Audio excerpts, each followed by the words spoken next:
बिस्मिल्लाहिर्रहमानिर्रहीम।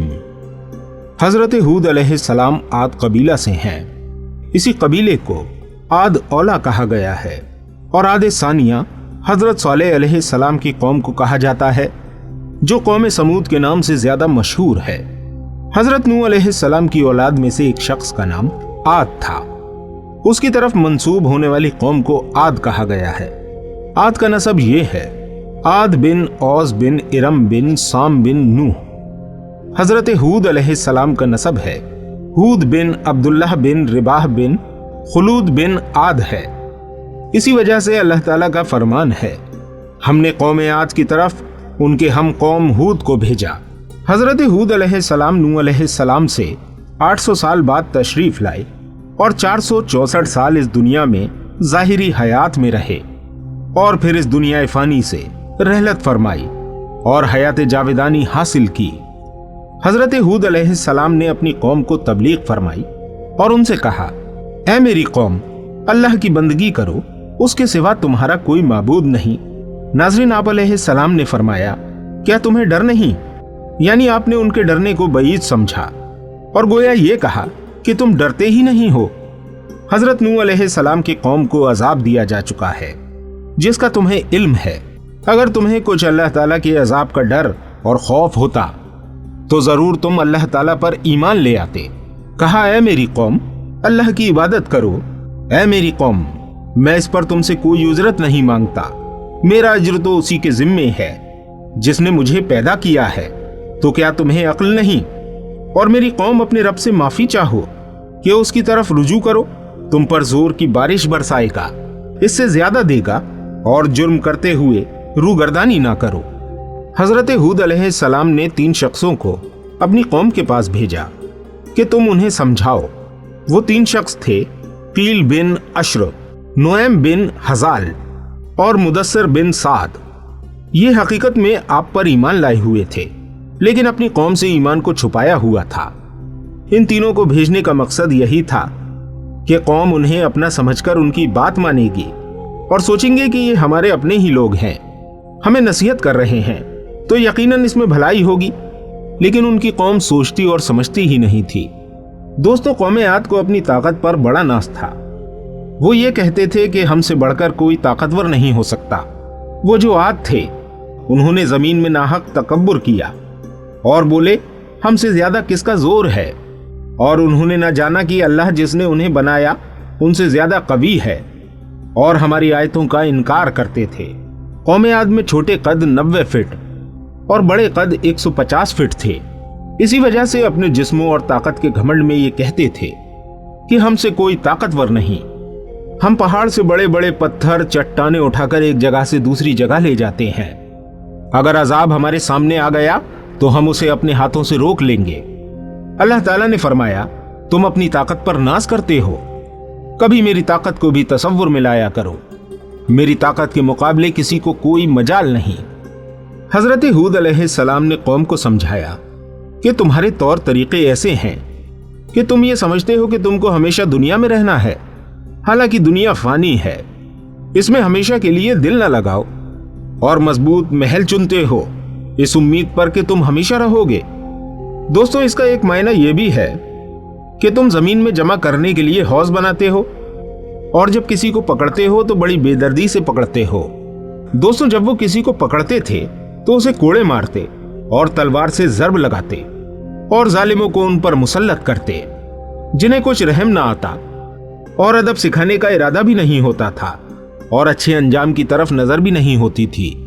हजरत हूद अलैहिस्सलाम अपनी कौम को इन सब कामों से रोका करते, जिस पर कौम उनकी एक भी न सुनती।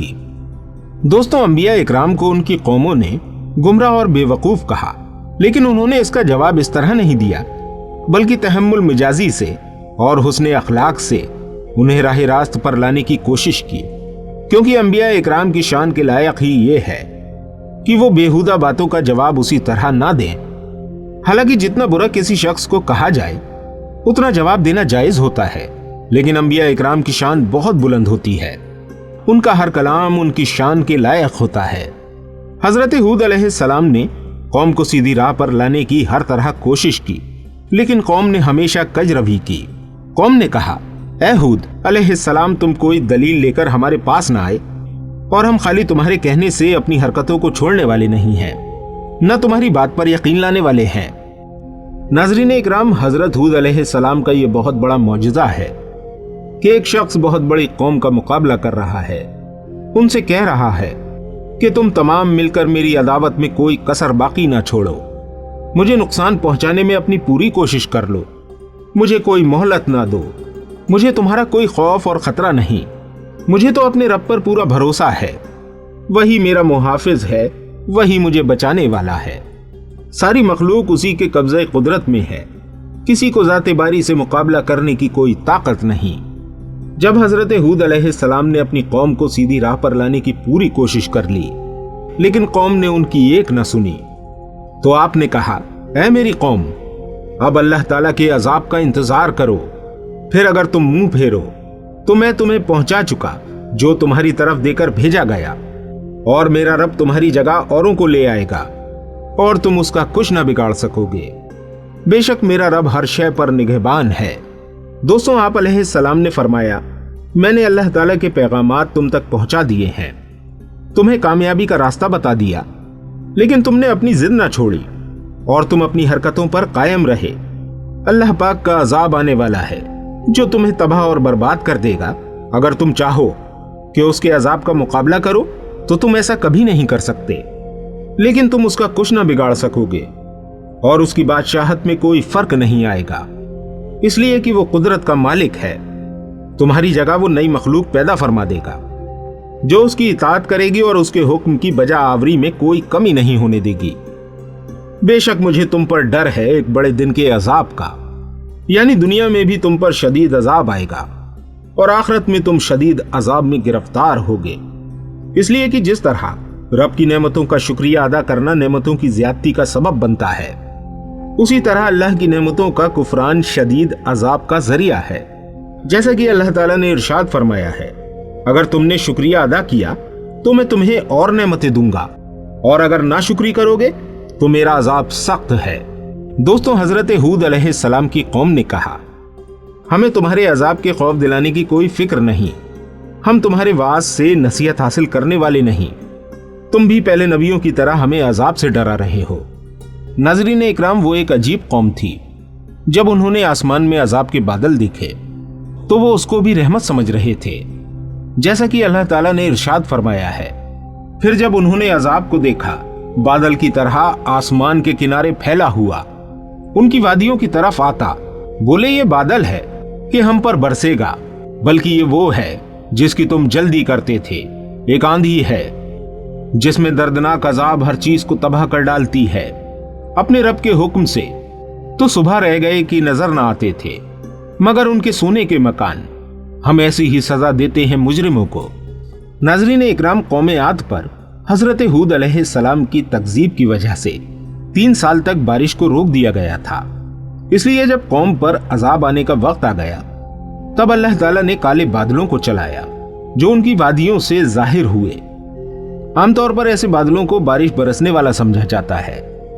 وہ لوگ وادیوں سے اٹھتے ہوئے بادلوں کو دیکھ کر بڑے خوش ہوئے کہ بارش برسنے والے بادل آ گئے، اب 3 سالہ قحط کا دور ختم ہونے والا ہے۔ حضرت ہود علیہ السلام نے انہیں بتایا، یہ تو وہی ہے جس کی تمہیں جلدی پڑی ہوئی تھی، کیونکہ وہ قوم کہتی تھی بے شک عذاب لے آؤ، جیسا کہ ہم پہلے آپ کو بتا چکے ہیں۔ ناظرین اکرام، قوم عاد پر کیا عذاب آیا تھا اب ہم آپ کو یہ بتاتے ہیں۔ اللہ پاک کا ارشاد ہے، اور عاد میں جب ہم نے ان پر خشک آندھی بھیجی، جس چیز پر گزرتی اسے گلی ہوئی چیز کی طرح چھوڑتی، لیکن عاد وہ ہلاک کیے گئے نہایت سخت گرجتی آندھی سے۔ وہ ان پر قوت سے لگا دی 7 راتیں اور 8 دن لگاتار، تو ان لوگوں کو ان میں گرے ہوئے دیکھا، گویا کہ وہ کھجور کے تنے ہیں گرے ہوئے، تو تم ان میں کسی کو بچا ہوا دیکھتے ہو۔ یعنی اس قوم پر 7 راتیں اور 8 دن لگاتار شدید آندھی چلی، صرف اس میں گرج تھی، بارش نہیں تھی۔ وہی لوگ جو بادل کو دیکھ کر خوش ہو رہے تھے اور یہ کہہ رہے تھے کہ عذاب تو ہم اپنی طاقت سے ٹال دیں گے، جب انہوں نے دیکھا کہ شدید گرجنے والی آندھی فضا میں حیوانوں اور پرندوں کو اڑا رہی ہے تو یہ اپنے مکانوں میں داخل ہو گئے تاکہ اس آندھی کی شدت سے بچ سکیں लेकिन सारे दावे धरे के धरे रह गए। अल्लाह ताला ने उन फरिश्तों को हुक्म दिया जो हवाएं चलाने पर मुकर्रर हैं कि आद की कौम पर अपनी हवाओं के खजाने से इतनी मिकदार में हवा खोल दे जितनी मिकदार एक अंगूठी की होती है। रब ताला के खजानों में से यह हवा बज़ाहिर मामूली थी, लेकिन दुनिया में हौलनाक तूफान था, एक तबाहकुन आंधी थी। सबसे पहले एक औरत ने देखा कि हवा में मुझे आग के शोले नजर आ रहे हैं। उस हवा ने मकानों के दरवाजे गिरा दिए। ये हवा उनकी नथनों में दाखिल होती और उनकी दुबर से निकल जाती। वो हवा उन्हें गिरा रही थी, उनकी गर्दनें टूट रही थी। कभी उन्हें जमीन से उठाया और फिर नीचे फेंक दिया, रेत के टीलों में दब जाते। यह सिलसिला 7 रातें 8 दिन मुसलसल चलता रहा। किसी वक्त भी आंधी ना रुकी। वो सब तबाह और बर्बाद हो गए। बड़े बड़े कदों वाले, अपनी ताकत पर नाज करने वाले रब ताला की गिरफ्त में जब आए तो ऐसे बर्बाद हुए कि मरे हुए यूं नजर आ रहे थे कि खजूरों के तने गिरे हुए हैं। यानी वो ऐसे लग रहे थे जैसे खजूरों के पेड़ गिरे हुए हैं। नाज़रीन इकराम, रब ताला की कुदरत का कोई मुकाबला नहीं कर सकता। अल्लाह पाक हम सबको समझने की तौफीक अता फरमाए और कहने सुनने से ज्यादा अमल करने की तौफीक अता फरमाए। उम्मीद करते हैं वीडियो आपको पसंद आई होगी। वीडियो अगर आपको पसंद आ गई हो तो इस वीडियो को अपने तमाम दोस्तों के साथ शेयर जरूर कीजिएगा। मिलते हैं आपसे अगली किसी वीडियो के साथ। तब तक अपनी खास दुआओं में मुझे जरूर याद रखिएगा। अस्सलामु अलैकुम वरहमतुल्लाहि वबरकातुहू।